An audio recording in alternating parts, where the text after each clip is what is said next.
स्थानीय तहको चुनावको औपचारिक तयारी अगाडि बढाउन निर्वाचन आयोगले मितिलाई पहिलो शर्त बनाएको छ। तर मिति घोषणामा सरकारले आलटाल गरिरहेको छ। कान्तिपुर समाचारमा आज आवश्यकता भन्दा पनि स्वार्थका भरमा संख्या थपिँदा सचिवहरू जिम्मेवारीविहीन। व्यक्तिगत महत्वाकांक्षा र पार्टीभित्रको सङ्घर्षले दलहरू टुक्रिँदै साथमा आज हामीसँग हुनेछ खरिद सम्झौता हुन नसक्दा झण्डै 3 महिनादेखि रासायनिक मलको हाहाकार सम्बन्धी रिपोर्ट। स्थानीय सरकार श्रृङ्खलामा जितपुर सिमरा उपमहानगरको लेखाजोखा अनि पृथ्वीमा फेला परेको सबैभन्दा ठूलो र अर्बौं वर्ष पुरानो कालो हीरा लिलामीमा लगायतका समाचार। नमस्कार, अब मुख्य समाचार। स्थानीय तह निर्वाचनको मिति घोषणामा सरकारको अलमल। सर्वदलीय बैठक बोलाएर छलफल गर्ने भनेका प्रधानमन्त्री मौन। तत्काल मिति घोषणा गर्न प्रतिपक्षीको दबाव। स्वार्थ अनुकूल दरबन्दी बढाएर 73 पुर्याइएपछि सचिवहरू बेकामे। प्रदेशमा उच्च प्रशासक नै छैनन्। प्रधानमन्त्री कार्यालय र मन्त्रालयहरूमा भने सचिवको लस्कर। विशिष्ट श्रेणीको संख्या मात्रै थपेर राष्ट्रलाई बोझ बनाउने काम गलत काम। रासायनिक मल खरिद सम्झौताका लागि पटक पटक ताकेता गर्दा समेत भारतले दिएन जवाफ। अन्य मुलुकसँग सम्झौताको प्रयासै हुन सकेन। किसानलाई उत्पादन घट्ने चिन्ता। कोभिड प्रतिबन्ध उल्लङ्घन गरेका बेलायती प्रधानमन्त्री जोन्सनलाई पद जोगाउने चुनौती। चौतर्फी आलोचनाका बीच आफ्नै पार्टीका सांसदद्वारा अविश्वासको पत्र दर्ता।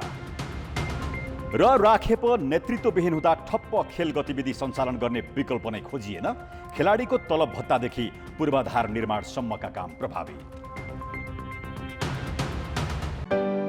निसन्तानपन सम्बन्धी सबै उपचार Hope Fertility and Diagnostic Centre, Babarmahal, Kathmandu.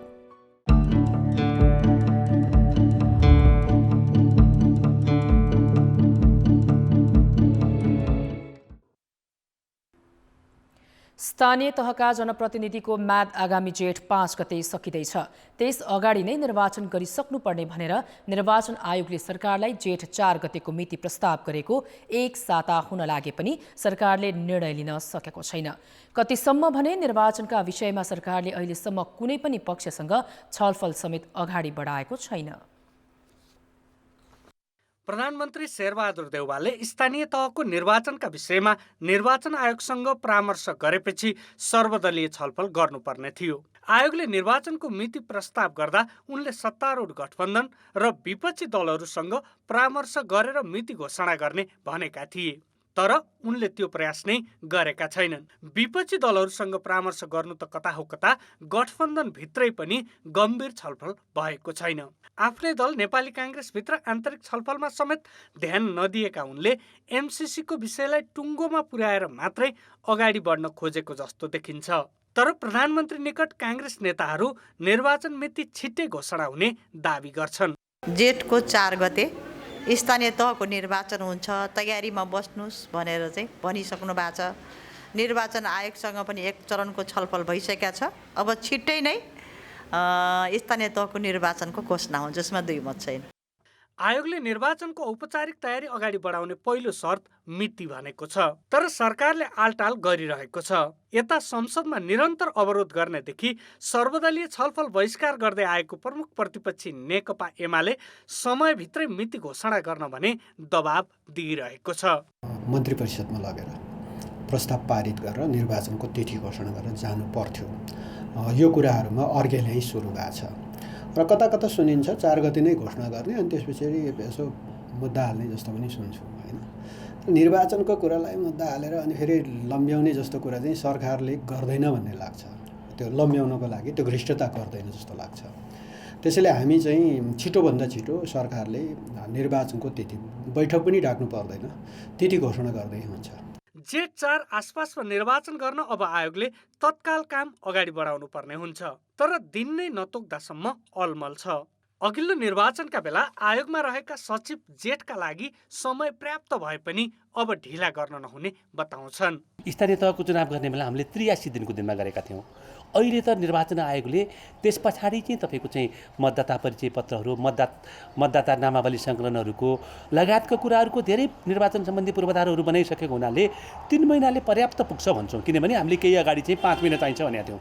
3 महिनाले पर्याप्त समय पुग्छ। तर छिटै घोषणा गरेदेखि यस सम्बन्धी तयारी गर्नको लागि सरकारलाई र निर्वाचन आयोग दुवैलाई सजिलो हुन्थ्यो। स्थानीय तहको मिति घोषणा गर्नु अघि सबै पक्षसँग छलफल गर्ने बताएको सरकारले त्यो काम नै अगाडि नबढाउँदा थप ढिलाइ हुन सक्ने भन्दै चिन्ता व्यक्त हुन थालेका छन्। यस्तो अवस्थामा समयमै निर्वाचन हुन्छ भनेर राजनीतिक दलहरूलाई विश्वस्त बनाउन तत्काल सर्वपक्षीय छलफल गरी मिति घोषणामा सरकार गम्भीर हुन जरुरी छ। कान्तिपुर समाचारका लागि विराटनगर सहकर्मी सुशीला पाठक र क्यामेरामा विनोद कोजुकका साथ दीपक आचार्य, काठमाडौँ। अब जनताको आवाज हामीले 7 प्रदेशमा सोधेका छौं। स्थानीय तहको चुनावको मिति घोषणा गर्न सरकारले किन अलमल गरेको होला? जनताको आवाज। मिति ढिला घोषणा गरेर चुनाव पछि सार्ने सरकारको रणनीति हो। सरकार चुनावदेखि डराएको जस्तो देखिएको छ। सत्ता लम्ब्याउने चाल देशलाई अन्यलतातर्फ लैजानको लागि सरकारमा जति पनि राजनीतिक दलहरू हुनुहुन्छ उहाँहरूको आपसी सहमतिले मात्र यो मिति आउने भाव। गठबन्धनको सरकार टिकाउनको लागि सत्ता साझेदार दलहरू बीच कुरा नमिल्दै सरकार चाहिँ एमसीसी पास गर्नेमा व्यस्त भएकोले गर्दा सरकार आफै अलमलमा परिरहेको छ। कोभिडले गर्दाखेरि सरकार जनताको उत्तरदायी, जनताको हितमा भन्दा पनि आफ्नो निजी स्वार्थका लागि केन्द्रित भएको कारण एमसीसी को विषय चाहिँ अलिक पेचिलो बनेको छ। त्यसैले पनि दुई पटक चाहिँ निर्वाचन गर्ने कि भन्ने किसिममा चाहिँ दोधारमा भएको हुनाले सत्ताधारी नेताहरूको बदमाशीले गर्दा स्थानीय तहमा जितेका कार्यकर्ताहरूलाई उनीहरूको अवधिलाई लम्ब्याउने आफ्नो फाइदा हुने गरी वातावरण नमिलेको कारणले नै पक्षलाई हराउनको लागि चाहिँ यो चुनाव घोषणा गर्नलाई चाहिँ ढिला गरेको हो। पक्का पनि यो विषयमा गम्भीर रूपमा सरकारले छलफल गरेकै छ। आफ्नो पक्षमा पार्नको लागि चाहिँ ढिलो गरेको। गठबन्धनका चाहिँ विविध प्रक्रियाहरू नमिलेको कारण सरकारको आयु लम्ब्याउनेतिर चाहिँ लाग्नु भएको हो। यो गठबन्धनको सरकारले गएकै आउने स्थानीय निर्वाचनलाई आफू अनुकूल बनाउन केही प्रयासहरू गरेको हुन सक्छ। जित्ने अनुकूल वातावरण नदेखिएको कारणले संविधानले चाहिँ स्थानीय तहको रिक्तताको परिकल्पना नै नगरेको हुनाले समयमै स्थानीय तहको निर्वाचन हुनुपर्छ। गठबन्धन सरकार चाहिँ चुनावमा जाँदाखेरि हार्ने सम्भावना बढी देखिएको हुनाले सरकार अलमिलिनु हुँदैन। गठबन्धनको सरकारमा चाहिँ के छ भने अहिले चुनाव जित्ने वातावरण अनुकूलता छैन। गठबन्धनमा गइदियो भने उनीहरूले छोड्यो भने सरकार जान्छ भने अहिले प्रधानमन्त्रीले पनि काहीँ न काहीँ आशंका भएको हुनाले जित्ने अनुकूल हेरेर उसले आफू ढिलाइ गरिराखेको छ। संविधानको मूल मर्मलाई सम्मान गर्नका निम्ति पनि समयमा स्थानीय तहको चुनावको मिति यो गठबन्धन सरकारले घोषणा गर्न सक्नुपर्छ।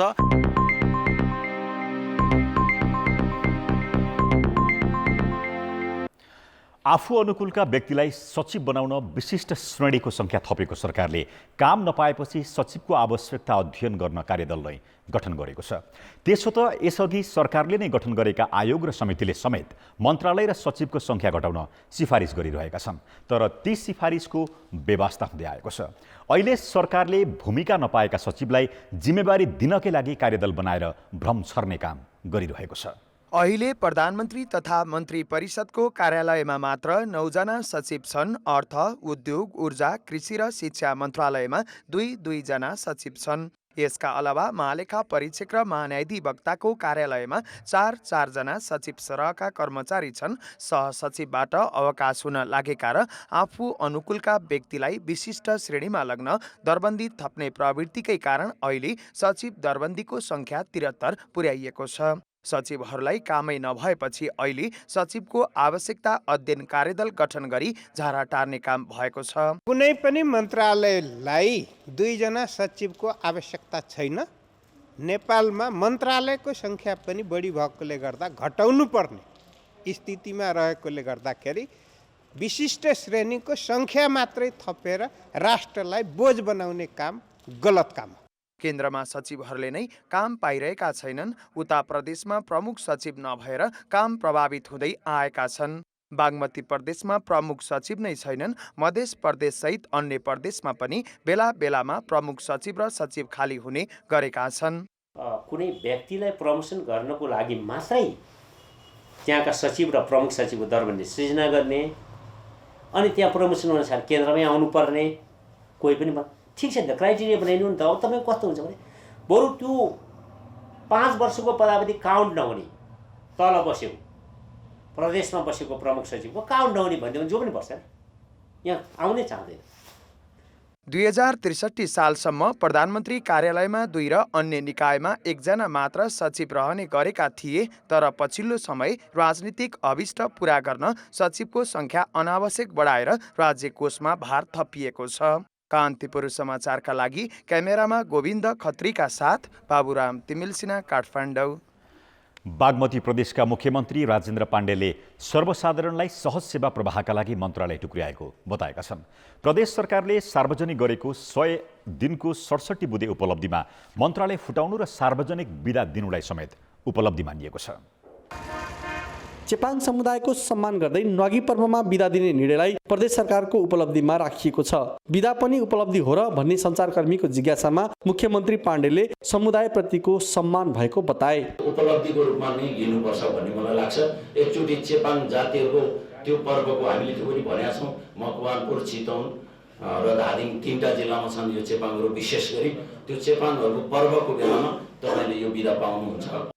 मुख्यमन्त्री सहित उच्च स्तरीय टोलीले चितवन जिल्लाको शक्तिखोर औद्योगिक पार्क स्थापनाका लागि गरेको स्थलगत निरीक्षणको कार्य पनि उपलब्धिकै सूचीमा समावेश गरिएको छ। त्यसो त ट्याक्सीको भाडा समायोजन गर्न मूल्य वृद्धि गरेको विषयलाई समेत सरकारले राम्रो काम मानेको छ। मुख्यमन्त्रीले सार्वजनिक गरेको सरकारको कामहरूले नै सरकार बेकममा देखिएको बुद्धिजीवीहरूको तर्क छ। मुख्यमन्त्रीले चाहिँ आयोजना स्थल निरीक्षण गरेको कुरा, त्यसै गरी हालसालै चाहिँ बिदा सार्वजनिक गरेको कुरा, अनि खेर कतिपय पूर्ववर्ती सरकारकाले गरिसकेका कामहरूलाई आफूले गरेको छु जस्तो गरेर चाहिँ त्यहाँ प्रस्तुत गर्नु जस्ता कुराहरू चाहिँ यो कुनै उपलब्धिको कुरा होइन। त्यो उपलब्धिका दस्तावेजहरू बुदाहरू बन्नै सक्दैनन् भनेपछि ती कुराहरूलाई पनि राख्नु भनेको उपलब्धि नै छैन। त्यसकारण के राख्ने भन्दाखेरि ती बुदालाई जोड घटाउ गरेर चाहिँ राखिदिउँ भनेर राखेको जस्तो देखिन्छ। बागमती प्रदेश सरकारले केही नीतिगत सुधार, खोप कार्यक्रम प्रभावकारी बनाएका विषय बाहेक अन्य दावी गरिएका उपलब्धि हास्यास्पद रहेको भन्दै सर्वसाधारणले टिप्पणी गरिरहेका छन्। कान्तिपुर समाचारका लागि बालकृष्ण अधिकारी, हेटौडा, मकवानपुर। निसन्तानपन सम्बन्धी सबै उपचार Hope Fertility and Diagnostic Centre, Babar Mahal, Kathmandu. 12 का 16 मध्ये अब्बल आमदानी भएको स्थानीय तह हो जेतपुर सिमरा उपमहानगरपालिका। तर नेतृत्वको दृढ इच्छाशक्ति र दिगो योजनाको अभावमा महानगरले विकासलाई गति दिन सकेन। 2074 सालको चुनावका बेला उपमहानगरलाई मेगा सिटी बनाउने बाचा कार्यकाल सकिन लाग्दा समेत अघि बढाउने सुर सारै छैन। बरु सबै नागरिकले आफूहरू नगरमा बसोबास गरेको अनुभूति समेत गर्न पाएका छैनन्। वीरगञ्ज पथलैया 6 लेनको व्यापारिक मार्गसँगै जोडिएको यो ठूलो भवन 12 को जितपुर सिमरा उपमहानगरपालिकाको हो। भवनको दोस्रो तल्लामा नगर प्रमुख कृष्ण पौडेलको कार्यकक्ष छ, तर प्राय उनी यहाँ भेटिँदैनन्। प्रमुखको कार्यकक्षसँगै जोडिएको प्रशासकीय अधिकृतको कार्यकक्ष पनि अधिकांश समय खाली नै हुन्छ। उनीहरूलाई नगरको विकास र जनताका समस्या सम्बोधनमा भन्दा पनि नगरको बजेट दुरुपयोगमा बढी चासो भएको नगरवासीको आरोप छ। अवसर पाउँदाखेरि चाहिँ खाली अनि भ्रष्टाचार गर्ने मात्रै चाहिँ तरिकाहरू खोज्ने, योजना बनाउने भने त त्यो पदमा पुग्नु कुनै अर्थ छैन। भ्रष्टाचार गर्ने मान्छे अर्थात् पैसा कमाउने त अरू व्यापार गरे भइहाल्यो नि। नगर प्रमुख र प्रशासकीय अधिकृत कार्यालयमै नबस्दा दैनिक कामकाजमै समस्या हुने गरेको उपप्रमुखको भनाइ छ। गाह्रो सबैमा हुँदैन, कुनै कुनै कुरामा हुन्छ। कतिपय कुराहरू प्रशासनिक चिजहरू अब यहाँ नियम सम्मत हुनेछ भने म पनि डिसिजन दिइदिन्छु, त्यस्तो अप्ठ्यारो हुँदैन उहाँसँग सल्लाह लिएर।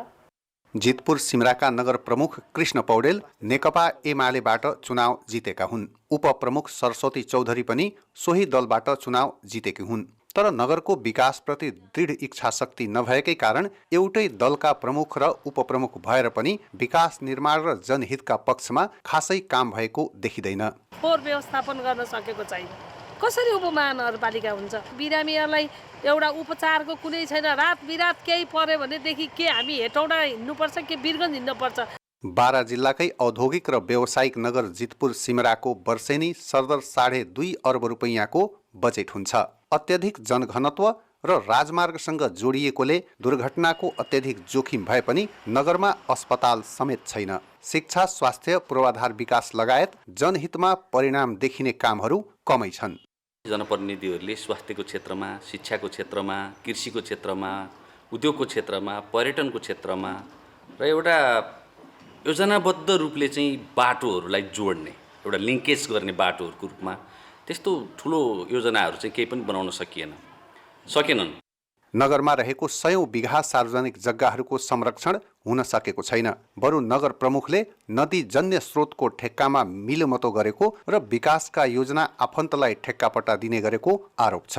जनताले विकासबाट फाइदा लिनुभन्दा पनि सम्पत्ति करका नाममा जनतामाथि 1000% कर लादिएको छ। कान्तिपुर समाचारका लागि क्यामेरामा पंकज श्रेष्ठका साथ उपेन्द्र ठाकुर, वीरगञ्ज। नेताहरूको व्यक्तिगत महत्वाकांक्षा र पार्टीभित्रको सङ्घर्षका कारण नयाँ दल खोल्ने क्रम बढेको छ। वर्षौंसम्म नेतृत्वमा रहेका नेताहरूले नै नयाँ नेतृत्वलाई स्वीकार गर्न नसक्दा दलहरू टुक्रिने गरेका छन्। राष्ट्रिय प्रजातन्त्र पार्टीका तत्कालीन अध्यक्ष कमल थापा पार्टी महाधिवेशनमा पराजित भएसँगै विक्षिप्त मात्र भएनन्, नयाँ पार्टी नै खोल्ने तयारीमा जुटेका छन्।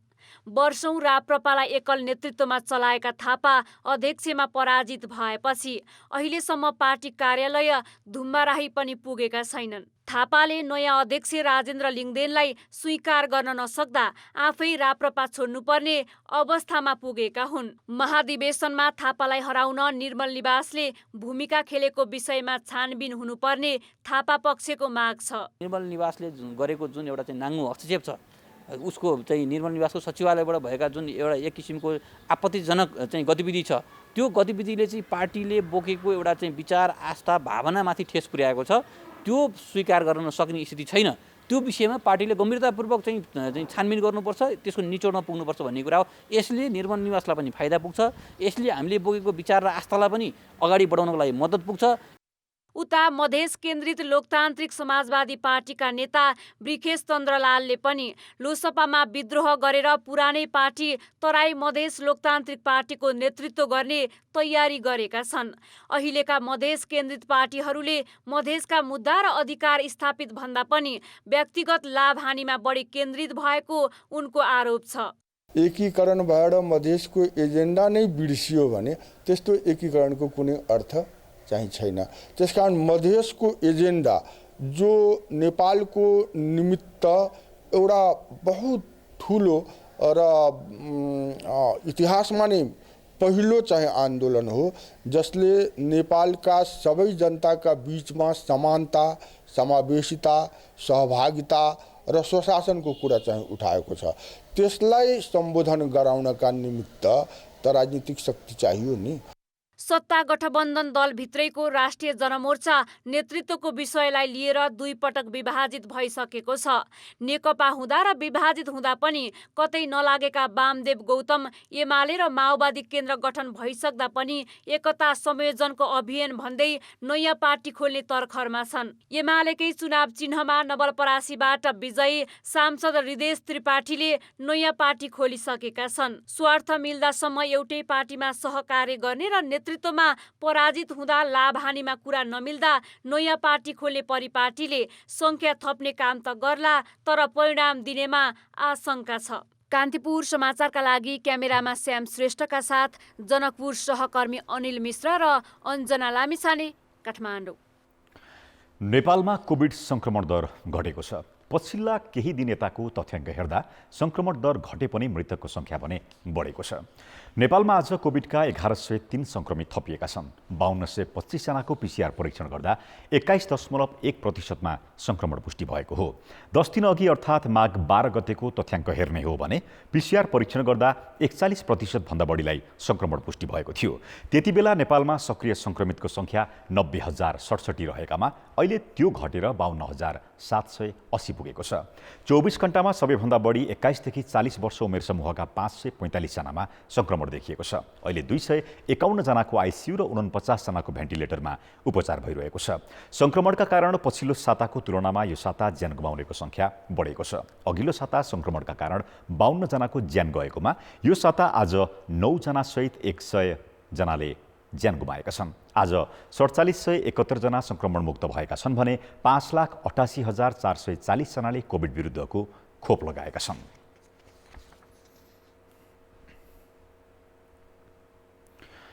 काठमाडौँ उपत्यकालाई व्यवस्थित र सुन्दर बनाउन भन्दै नेपाल विद्युत प्राधिकरणले 2 वर्ष अघि बिजुलीका तार भूमिगत गराउन सुरु गर्यो। निकै प्रचारबाजी र तामझामका साथ सुरु गरिएको तार भूमिगत गराउने अभियान अहिले रोकिएको छ। सडक, खानेपानी, टेलिकम लगायतका निकायसँग समन्वय नहुँदा काठमाडौँलाई सुन्दर बनाउने अभियान बीचमै अलपत्र परेको छ। नेपाल विद्युत प्राधिकरणले 2 वर्ष अघि काठमाडौँ उपत्यकालाई व्यवस्थित र सुन्दर बनाउन थालिएको बिजुलीको तार भूमिगत गर्ने कार्य पछिल्लो समय सुस्ताएको छ। सडक, खानेपानी, टेलिकम लगायत धेरै निकायको समन्वय र सहमतिकै अभावले तार भूमिगत गर्ने कार्यले गति नपाएको प्राधिकरणले जनाएको छ। पहिलो चरणमा रत्न पार्क र महाराजगञ्ज वितरण केन्द्रको तार भूमिगत गर्न सुरु गरेको प्राधिकरण अहिले सहरका मुख्य ठाउँमा बिछ्याउन सडक विभागकै अनुमति कुरेर बसेको छ। कुनै पनि सडकमा चाहिँ विद्युत भूमिगत गर्नको लागि सडक विभागको पनि सहमति चाहिन्छ र खानेपानी, टेलिकम सबैसँग कोअर्डिनेसन गर्नुपर्ने हुन्छ। सडक विभागको सहमति नभएर धेरै ठाउँमा हामीले काम गर्नै सकेका छैनौँ। केही भित्र चाहिँ नदी करिडोरहरूमा कतै कतै भित्री भागहरूमा बाहेक मेन सडकहरूमा गर्न पाएका छैनौँ। एसियाली विकास बैंकसँग सहुलियतपूर्ण ऋण लिएर प्राधिकरणले सबै क्षेत्रको ठेक्का लगाएर सामग्री ल्याइसक्दा समेत सडक विभागको सहमति पाएको छैन। यता विभाग भने प्राधिकरणलाई सबैतिर एकैपटक अनुमति दिँदा फेरि काठमाडौँ धुलामे हुने तर्क गर्छ। सबै काठमाडौँ भ्यालीमा सबै ठाउँ एकैचोटि सहमति दिन सक्दैनौँ। हामीलाई सर्टन यो स्टेजमा दिन्छौँ हामी, होइन? हामी माग्दा उहाँहरूसँग समाधान हामी त्यही अनुसार गर्छौँ। हामी यहाँदेखि एदेखि बीसम्मको पोइन्टमा चाहिँ यति किलोमिटर यति मिटरमा चाहिँ हामी सहमति दिने र त्यसलाई कम्प्लिट गर्ने, फेरि अगाडि बढ्ने, त्यसलाई कम्प्लिट गर्ने, अगाडि बढ्ने, अलिक सिस्टमेटिक हिसाबले जाउँ भन्ने मात्रै हो हाम्रो, अरू केही पनि होइन। त्यसो त प्राधिकरणले बालुवाटार, बुढानेलकण्ठ, गोङ्गबु, महाराजगञ्ज, रत्नपार्क, अनामनगर, धोबीखोला, ठमेल, एयरपोर्ट, चाबै लगायतका क्षेत्रमा तार बिछ्याइसकेको छ। तर भूमिगत तारबाट विद्युत वितरण गर्न राखिएका बक्स पैदल यात्री मैत्री नभएको भन्दै शहरी विकास मन्त्रालयले आपत्ति जनाएको छ। विद्युत प्राधिकरण त साथीहरूले इन्जिनियरिङ नै पढेर आउनु भएको होला, होइन? फुटपाथ यसरी ढाक्दाखेरि इनह्युमन हुन्छ, त्यहाँ डिसेबिलिटी भएको मान्छेहरू हिँड्नुहुन्छ, त्यहाँ आँखा नदेख्ने साथीहरू हिँड्नुपर्छ भन्ने कुराको सेन्स उहाँहरूमा नभएको र आजसम्मको इन्जिनियरिङ एजुकेसनमा ह्युम्यानिटीको बारेमा कोर्समै छैन कि जस्तो लाग्यो मलाई। विद्युत प्राधिकरणसँग बसेर हामीले कुरा गर्छौँ, यसको प्राविधिक एस्पेक्टमा पनि कुरा गर्छौँ। शहरी विकास मन्त्रालयको आपत्तिपछि प्राधिकरणले वितरण बक्स व्यवस्थित गर्ने भएको छ। विद्युत प्राधिकरणले करिब 1250 किलोमिटर तार बिछ्याउन ठेक्का सम्झौता गरिसकेको छ। तर सरकारी निकाय बीचको टसन र असमझदारीले काठमाडौँको मुहार फेर्ने दाबी गरिएको आयोजना नै अलपत्र पर्ने जोखिम बढेको छ। कान्तिपुर समाचारका लागि क्यामेरामा विनोद कोजुका साथ सुबिन्द्र श्रेष्ठ, काठमाडौँ। निसन्तानपन सम्बन्धी सबै उपचार Hope Fertility and Diagnostic Centre, Babar Mahal, Kathmandu. अर्थ र विकास। भारतबाट रासायनिक मल खरिद गर्न सरकारले प्रयास सुरु गरेको 5 महिना बितिसकेको छ। परराष्ट्र र कृषि मन्त्रालयले विभिन्न निकाय मार्फत मल खरिद सम्झौता गर्न पटक पटक ताकेता गरे पनि भारतबाट जवाफ आएको छैन। भारतको जवाफ पर्खिएर बसेको सरकारले अन्य मुलुकसँग सम्झौताको पहल नगर्दा किसानले समस्या भोग्नु परेको छ। रासायनिक मल उपलब्ध गराउनु पर्ने माग गर्दै तराईका जिल्लामा दिनौं जसो आन्दोलन भइरहेका छन्। झन्डै 3 महिनादेखि मल अभाव हुँदा पनि सरकारले वैकल्पिक व्यवस्था गर्न सकेको छैन। सुन चाँदी पाउनको लागि धेरै सजिलो छ, तर किसानको लागि एक रत्ती पनि मल पाउन एकदम गाह्रो छ। 3 दिनदेखि हामी बजारमा चाहिँ दौडे छौँ, कहीँ पनि मल खाद पाइरहेको छैन। सरकारले रासायनिक मलको जोहो गर्न नसक्दा यो वर्ष गहुँ खेती नै कम भएको छ।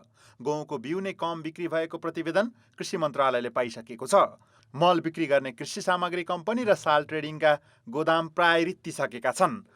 भारतसँग खरिद गरेर ल्याउने सरकारी प्रयास सार्थक नहुने र ठेकेदारले ल्याइदिने निश्चित नहुँदा सरकारी अधिकारी नै अलमलमा छन्। चिनिया नीतिको कारणले रोकिएको मल छ 1,13,535 मेट्रिक टन मल जुन छ, त्यसको पनि उहाँहरूले गर्नुभएको छ। अब 28-29 दिन त नेतृत्व नै भयो, के गर्न पनि पाइएन, होइन? अब त्यस कारणले गर्दाखेरि नेतृत्वमा आइसकेपछि त्यसलाई पनि मैले पहल गर्न सुरु गरिसकेको छु। यसलाई कसरी निकास गरेर छिटोभन्दा छिटो माध्यमबाट चाहिँ नेपालभित्र प्रोसेस त्यो पनि जारी नै रहन्छ। 2 वर्ष यता अन्तर्राष्ट्रिय बजारमा मलको मूल्य 3 गुणाले बढेपछि ठेक्का पाएका कम्पनीले आपूर्ति गर्न सकेका छैनन्। ठेक्का प्रक्रियाबाट चाहिने जति मल समयमा नआउने निश्चित जस्तै भएपछि भारत, चीन लगायतका खाडी मुलुकबाट सरकारी तवरमा मल ल्याउन मन्त्री परिषदले स्वीकृति दिएको थियो। तर अहिलेसम्म भारत बाहेकका देशसँग सरकारी पहल नै भएको छैन। इन्डिया मात्रै होइन नि त मल दिने, इन्डिया त आफै इम्पोर्ट गर्छ, धेरै मात्रामा इम्पोर्ट गर्छ। खाडी राष्ट्र लगायत मोरक्को, बङ्गलादेश, अरू विभिन्न राष्ट्रहरूमा पनि सरकारले पहिले तयारी थालेर चाहिँ रासायनिक मल बनाउने राष्ट्रहरूमा चाहिँ पहिले पहल गर्यो भने अझै राम्रो हुन्छ। सरकारले मल खरिद गर्न चालु आर्थिक वर्षमा 27.5 अर्ब बजेट छुट्याएको छ। यो अहिलेसम्मकै धेरै बजेट हो। तर खरिद गर्ने निकायको निर्णय क्षमता नहुँदा किसानले लाभ लिन पाएका छैनन्। कान्तिपुर समाचारका लागि जिल्ला संवाददाताहरूको सहयोगमा क्यामेरामा पशुपति बुढाथोकीका साथ सुमन पन्थ, काठमाडौँ। अब जनमतको अन्तिम परिणाम। जनमतमा हिजो हाम्रो प्रश्न थियो, सरकारले स्थानीय तहको निर्वाचन घोषणा गर्न किन ढिलाइ गरेको होला? ए, गठबन्धनमा कुरा नमिलेर। बी, आन्तरिक व्यवस्थापन बाँकी भएर। र सी, अनुकूलता मिलाउने दाउ। जनमतको अन्तिम परिणाम यस्तो छ। ए, गठबन्धनमा कुरा नमिलेरमा 52%, बी, आन्तरिक व्यवस्थापन बाँकी भएरमा मात्र 8% र सी, अनुकूलता मिलाउने दाउमा 40% मत प्राप्त भएको छ। अब आजको प्रश्न। जनमत सरकारले किन समयमै रासायनिक मल खरिद गर्न नसकेको होला? ए, निर्णय क्षमता नभएर। बी, भारतकै मुख ताक्ने बानी। र सी, किसानप्रति असंवेदनशील। जनमतको अन्तिम परिणाम भोलि बेलुकी 8 बजेको कान्तिपुर समाचारमा प्रसारण गर्नेछौँ। कृपया NEWS news space A, B वा C टाइप गरी 34001 मा SMS गरी आफ्नो मत व्यक्त गर्नुहोला। नेपाल टेलिकमको आम्दानी 4 वर्षदेखि निरन्तर घट्दै गएको छ। टेलिकमको 19औं वार्षिक उत्सवको अवसरमा सार्वजनिक गरिएको वित्तीय सूचकाङ्कले आम्दानी घटेको देखाएको हो। आर्थिक वर्ष 2074-75 मा कर अघिको खुद नाफा 21 अर्ब 92 करोड रहेकामा गत आर्थिक वर्षमा 10 अर्ब 97 करोड रुपियाँमा सीमित भएको छ। इन्टरनेटका कारण भोइस कल र अन्तर्राष्ट्रिय कलमा कमी आएकाले आम्दानी घटेको हो। प्रति सेयर आम्दानी 4 वर्ष अघि 116 रुपियाँ रहेकामा आधाले घटेको छ। आम्दानीमा भएको कमीसँगै नेपाल सरकारलाई बुझाउने अग्रिम आयकर पनि 2 वर्षमा घटेको छ। वार्षिक उत्सव कार्यक्रममा सञ्चार मन्त्री ज्ञानेन्द्र बहादुर कार्कीले 5G सेवा चाँडो सुरु गर्न निर्देशन समेत दिएका छन्। सुन्दा रमाइलो लाग्न सक्छ। नेवार समुदायमा केटी मानिसको 3 पटक विवाह गरिन्छ। पहिलो बेल विवाह, दोस्रो विवाह सूर्यसँग र तेस्रो विवाह वरसँग हुन्छ। बेल विवाह गरेकी चेली कहिले विधवा नहुने नेवारी मान्यता छ। पछिल्लो समय सामूहिक रूपमा बेल विवाह हुन थालेका छन्।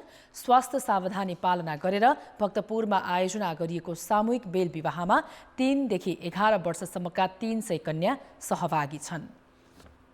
दुलई झै सिंगारिएकी यिनी भक्तपुर दुवाकोटकी 6 वर्षीय निजी प्रधानाङ्ग। यही अर्थात् बेल विवाहको मण्डपमा सरिक भएकी निजीको शिरमा शिरबन्दी, गलामा तायो र पायो, हातमा मुह र खुट्टामा कली छ। सामूहिक बेल विवाहका लागि दुपत्तामा बेहुली झै चित्तिक सिंगारिएकी उनी निकै खुसी छिन्।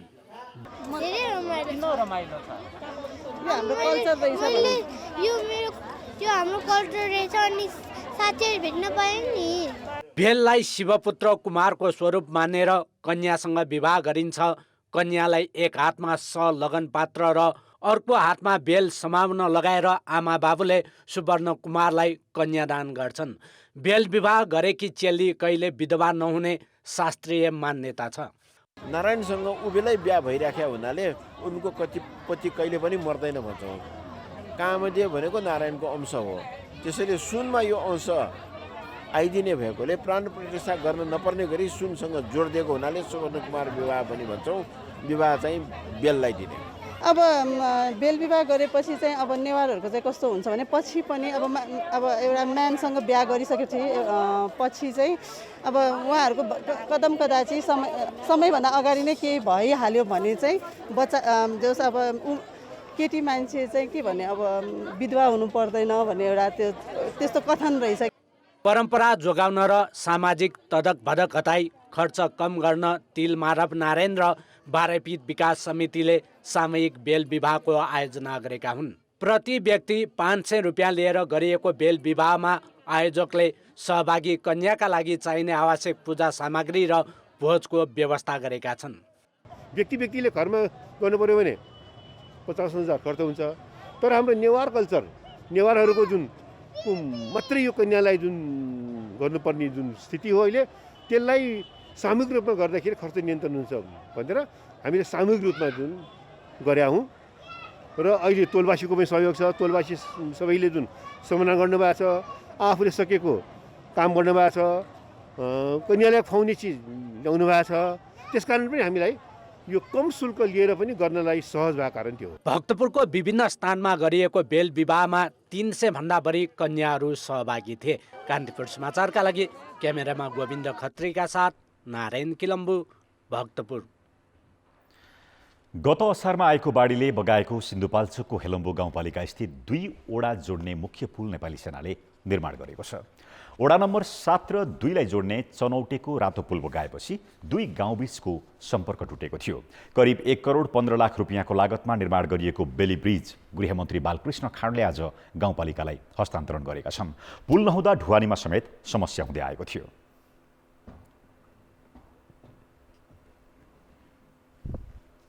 अहिले चाहिँ अब यो पुल बन्दाखेरि चाहिँ अब जस्तै अन्त पनि लगाएको छ यो खोलाले पुललाई। यो पुल बन्दा आर्मीले बनाउँदाखेरि चाहिँ म धेरै खुसी छौँ हामी। योको जनता, यहाँको जनता अति खुसी छ। गृहमन्त्री खाँडले पुल निर्माण सम्पन्न भएसँगै हेलम्बुमा पुल निर्माणको काम गर्न सहज हुने बताए। तत्काल बनाउने निर्णय गर्ने र तत्काल बजेटको व्यवस्थापन गर्ने र तत्काल प्रारम्भ सुरु गर्ने वातावरण गराइदिने हाम्रो हो। त्यो केही समय हामीलाई लागेको छ, त्यो हाम्रो कमी कमजोरी हो। त्यसलाई हामीले अन्य ठाउँमा सुधार्नुपर्छ भन्ने मलाई लाग्छ। मेलम्ची खोलामा आएको बाढीले हेलम्बुदेखि मेलम्ची खानेपानी आयोजना स्थलसम्मका अधिकांश सडक सञ्जालमा क्षति पुर्याएको थियो। हामीसँग खेल समाचार बाँकी नै छन्, अहिले बेला भएको छ ब्रेकको। खेलकुद समाचार। कान्तिपुर खेलकुद समाचारमा स्वागत छ। रमेश कुमार सिलवालको बर्खास्ती र टङ्कलाल घिसिङको नियुक्तिसँगै सर्वोच्च अदालत पुगेको राष्ट्रिय खेलकुद परिषद राखेपोको विवादले अहिले सिङ्गो नेपाली खेलकुद प्रभावित बनेको छ। यो बीचमा युवा तथा खेलकुद मन्त्रालयले समेत वैकल्पिक बाटो अपनाउँदै राखेपोलाई चलायमान बनाउन चासो दिएको पाइँदैन। अदालतमा मुद्दा विचाराधीन रहेसम्म राखेपोसँगै सिङ्गो नेपाली खेलकुदलाई चलायमान बनाउने अबको बाटो के हो त? राष्ट्रिय खेलकुद ऐन 2077मा कुनै कारणले सदस्य सचिवको पद रिक्त भए वा निलम्बन भएमा निलम्बन फुकुवा वा अर्को सदस्य सचिव नभएसम्म निजामती सेवाको राजपत्राङ्कित प्रथम श्रेणीको वरिष्ठतम कर्मचारीले राखेपको कामकाज गर्न सक्ने उल्लेख छ। तर युवा तथा खेलकुद मन्त्रालय राखेपमा सदस्य सचिवको पद रिक्त भएको मान्न तयार छैन। यद्यपि सदस्य सचिव अहिले हुँदै हुनुहुन्छ, यद्यपि अदालतले अहिले यथास्थितिमा राख्नु भनेको हुनाले काममा जाने स्थिति नभइरहेको अवस्था छ। सर्वोच्च अदालतको अन्तरिम आदेशसँगै सृजना भएको अन्यल अवस्थाको तत्काल अन्त्य गर्ने कानुनी बाटो हुँदै नभएको भने होइन। कि त अर्को कानुन बनाएर यसलाई चाहिँ त हस्तक्षेप गरेर जानु पर्यो, क्याबिनेटले अध्यादेश ल्याउनु पर्यो, कि चाहिँ अब पार्लियामेन्टबाट नयाँ कानुन ल्याएर यसलाई संशोधन गरेर अगाडि बढ्नु पर्यो। राजनीतिक स्वार्थ हाबी भएपछि सदस्य सचिव पद खाली छ। अन्तर्राष्ट्रिय प्रतियोगिताहरू नजिकिएका छन्। सबैभन्दा धेरै मार खेलाडीलाई परेको छ। यतिखेर अब एसियन गेम आइसक्यो होइन, यतिखेर भनेको फर्स्ट राउन्डको सेलेक्सन सिद्धाएर पनि यतिखेर नेसनल टिमहरूको क्याम्प सुरु भइसकेको हुनुपर्थ्यो यतिखेरसम्म, र अहिले ढिला भइसक्यो। सदस्य सचिव नियुक्ति नभएको कारणले गर्दा खेलकुदमा धेरै असर परेको छ। हामी एकदमै अन्यलमा छौँ भनौँ न। यसले गर्दाखेरि चाहिँ आगामी दिनमा मेडल ल्याउने चान्सेस चाहिँ न्यून हुन्छ कि, र साथै खेलाडीहरूले चाहिँ आफ्नो भविष्य चाहिँ खेलकुदमा नदेख्ने अवस्था चाहिँ सिर्जना भइसकेको छ। 2 पटक रिटको सुनवाई रोकिएको सदस्य सचिवको विषय थप छलफलका लागि सर्वोच्च अदालतमा माघ 24 का लागि पुनः पेशी तोकिएको छ। राखेपको विवादले सिङ्गो खेलकुदमा दीर्घकालीन असरको खतरा रहेका कारण यसलाई धेरै तन्काउन नहुने जानकारहरू बताउँछन्।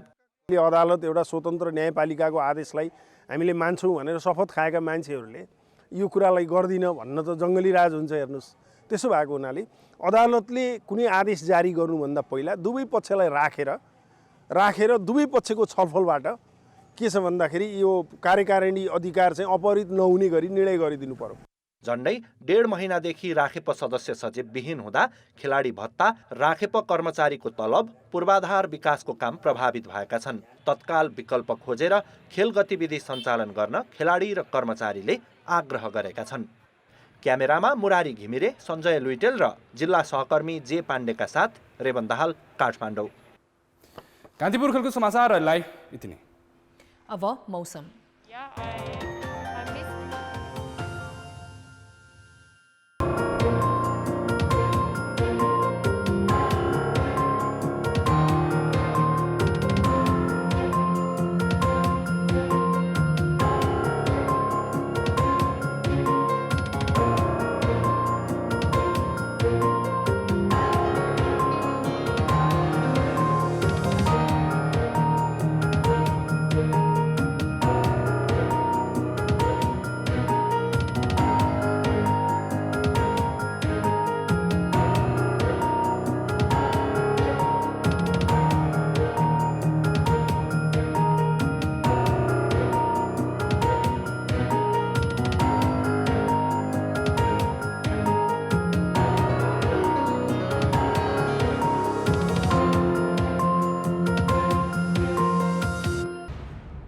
कान्तिपुर समाचार अहिलेलाई सकियो। कान्तिपुर टेलिभिजन हेर्दै गर्नुहोला।